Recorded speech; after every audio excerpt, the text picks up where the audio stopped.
오늘 하나님의 말씀은 출애굽기 12장 1절에서 14절 말씀입니다. 함께 읽겠습니다.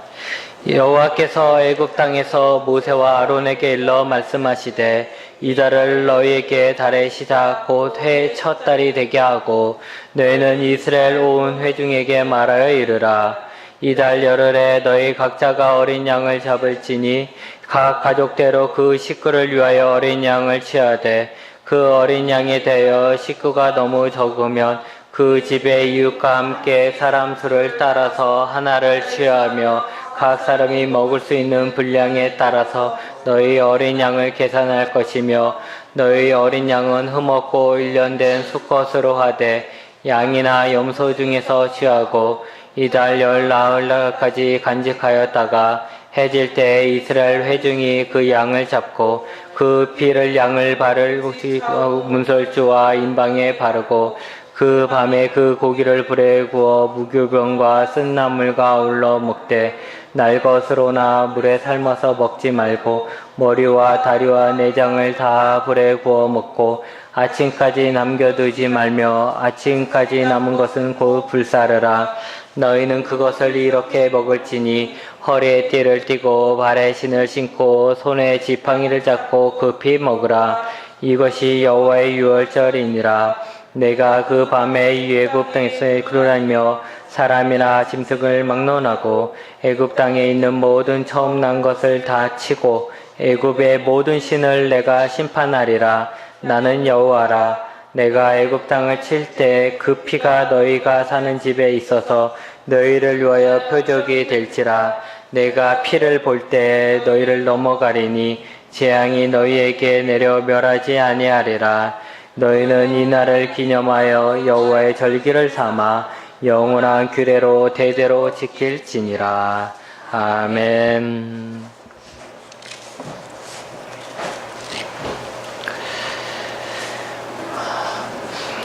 보통은 죽음을 그 끝이라고 생각을 합니다. 그래서 죽음을 실패로 생각합니다. 그런 면에서 기독교인들은 좀 특이합니다. 왜냐하면 그들이 신이라고 주장하는 예수님의 사역 중에서 가장 귀한 사역을 바로 그의 죽음으로 보고 있기 때문입니다. 그들은 예수님의 죽음을 기억하려고 합니다. 그들은 예수님의 죽음을 실패가 아니라 승리라고 말을 합니다. 그들은 예수님의 죽음을 끝이 아니라 시작이라고 말을 합니다. 그럼 예수님의 죽음은 어떤 모습이었을까요? 그들이 그렇게 예수님의 죽음에 대해서 자랑할 만한 그런 죽음이었을까요? 예수님은 전쟁터에서 적들과 싸우다가 전사하시지 않았습니다. 예수님은 다른 사람들을 구하려고 하다가 대신 죽지 않았습니다. 예수님은 새로운 세계를 탐험하거나 아니면 새로운 세상을 위해 혁명운동을 하다가 죽은 것도 아닙니다. 예수님은 죄수의 신분으로 재판받고 십자가에 못 박혀서 다른 죄수들과 함께 처형되었습니다. 십자가에서 처형당한 그것은 자랑할 것이 아니라 숨기고 싶을 만큼 부끄러운 것입니다. 그런데도 기독교인들은 예수님의 죽음을 부끄러워하는 것이 아니라 자랑스러운 것으로 여기고 또 절기까지 만들어서 그날을 기념하고 있으며 수없이 많은 설교를 통해서 예수님의 죽음을 전하고 있습니다. 왜 그럴까요? 십자가에서 죽은 예수님이 그 당시 함께 십자가에서 죽은 다른 죄수의 죽음과 뭐가 다를까요? 예수님의 죽음을 이해하려면 먼 옛날 유대인들이 이집트의 노예로 살던 때까지 거슬러 올라가야 합니다. 야곱의 후손인 그들은 야곱의 노년에 가뭄을 피하기 위해서 이집트로 이주했습니다. 그때까지만 해도 약 70명 정도 되는 작은 부족이었습니다. 이집트에서 그들은 안정적인 삶을 살았습니다. 그러다가 시대가 바뀌었습니다. 왕조가 바뀐 것이죠. 그들을 받아줬던 왕조가 무너지고 새로운 왕조가 들어섰습니다. 왕조가 바뀌면 나라의 정책도 바뀌는 것입니다. 새롭게 들어선 이 왕조는 유대인들을 잠재적인 적으로 보았습니다. 그들은 이방인이었기 때문에 외부의 적이 침입하면 그들과 합세해서 자신들을 공격할 것이라고 생각을 했습니다. 그때부터 그들은 유대인들을 핍박하기 시작했으며 그들을 노예로 삼았습니다. 노예가 된 유대인들은 자유를 빼앗겼습니다. 그들은 자신이 하고 싶은 것을 한 것이 아니라 이집트인들이 시키는 것을 해야 했습니다. 나중에는 이들의 번성을 두려워하는 나머지 태어나는 남자아이를 죽이기까지 했습니다. 이제 그들의 목숨은 자신의 것이 아니고 이집트 사람의 것이었습니다. 그들은 그렇게 고통 중에 살다가 하나님께 부르짖기 시작했습니다. 하나님께 자신들을 구해달라고 기도를 하는 것이죠. 그리고 한참 후에 모세가 그들에게 나타나서 그들을 이집트에서 탈출시키려고 했습니다. 그러나 이집트의 왕은 모세의 요청을 받아들이지 않았습니다. 하나님께서 9가지의 재앙을 내렸음에도 불구하고 그들은 여전히 유대인들을 노예로 부려먹으려만 했지 그들을 놓아주려고 하지는 않았습니다. 그때 하나님은 오늘 본문의 말씀을 하시면서 마지막 10번째 재앙이며 그들의 죄와 그들이 섬기는 모든 신에 대해서 심판을 계획하셨습니다. 그것은 바로 죽음입니다. 하나님이 마지막 내린 심판은 죽음이라는 거죠.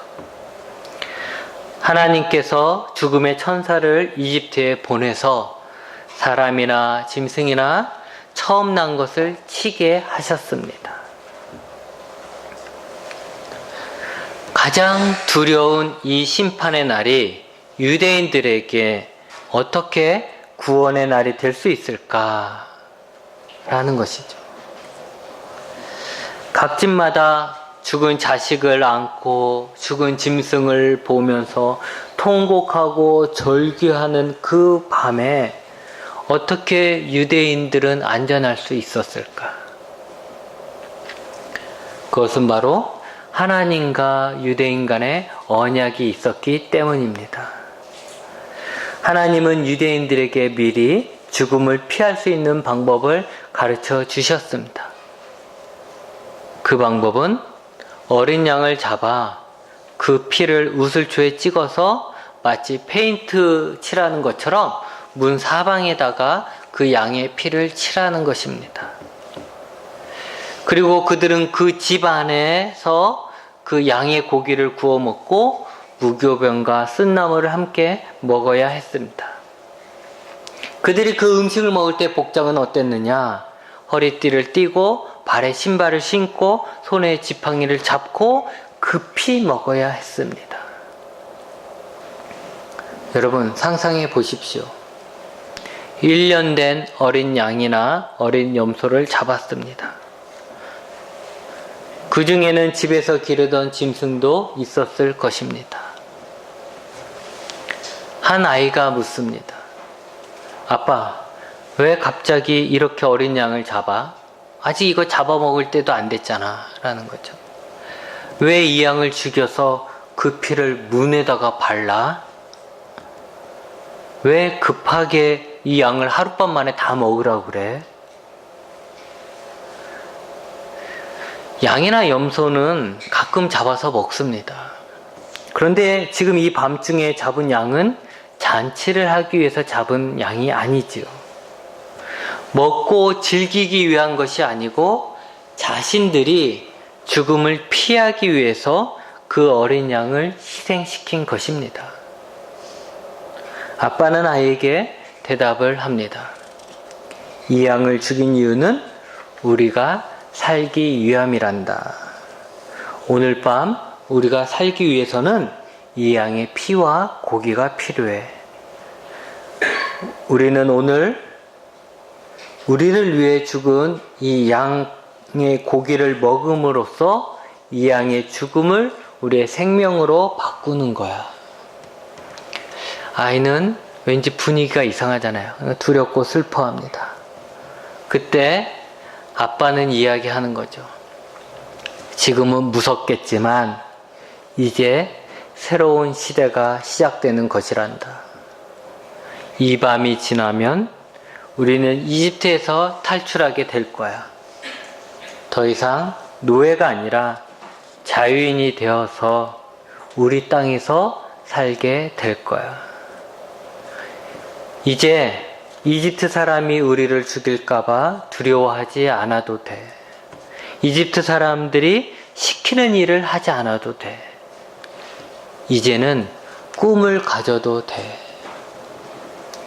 그러기 위해선 어쩔 수 없이 어린 양이 죽어야만 해. 유월절의 이 어린 양은 유대인들에겐 죽음을 피하는 방법이었고, 그동안 고통받았던 노예 생활에서 벗어나는 구원이었고, 새로운 세계로 나가는 문이었습니다. 예수님 시대에서 보면 이 이야기는 아주 오래전의 이야기입니다. 그렇지만 유대인들은 이 이야기를 계속해서 전승하면서 기억하고 있었고, 매번 유월절마다 이 상황을 만들고 자녀들과 함께 그 당시 자신들을 구원해 주신 하나님의 은혜를 간직하고 있는 것입니다. 그러면서 지금의 자신들이 이집트의 노예와 이런 비슷한 상황 속에서 다시 한번 과거의 자신들의 조상들에게 베풀어 주셨던 이 구원의 은혜를, 이 구원의 기적이 자신들에게도 나타나기를 소망하고 있는 것이지요.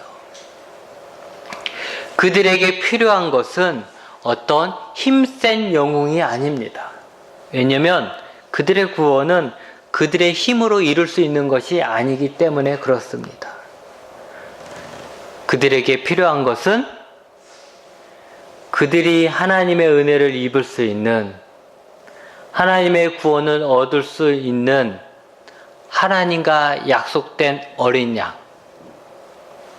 자신들을 위해 대신 죽을 수 있는 흠없는 어린 양이었습니다. 예언자 이사야는 앞으로 올 메시아를 바로 그 어린 양으로 표현했습니다. 세례 요한은 예수님을 보고 세상 죄를 지고 가는 하나님의 어린 양이라고 하였습니다.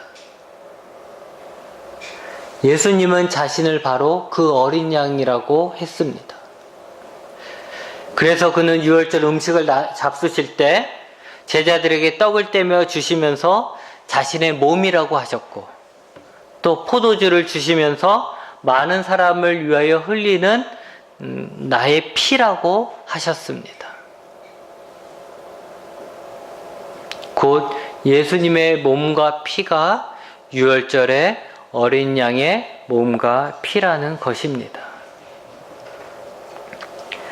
여러분, 우리들에게 예수님의 죽음이 실패가 아닌 것은 예수님의 죽음이 하나님과 약속된 우리들에겐 구원이 되기 때문입니다.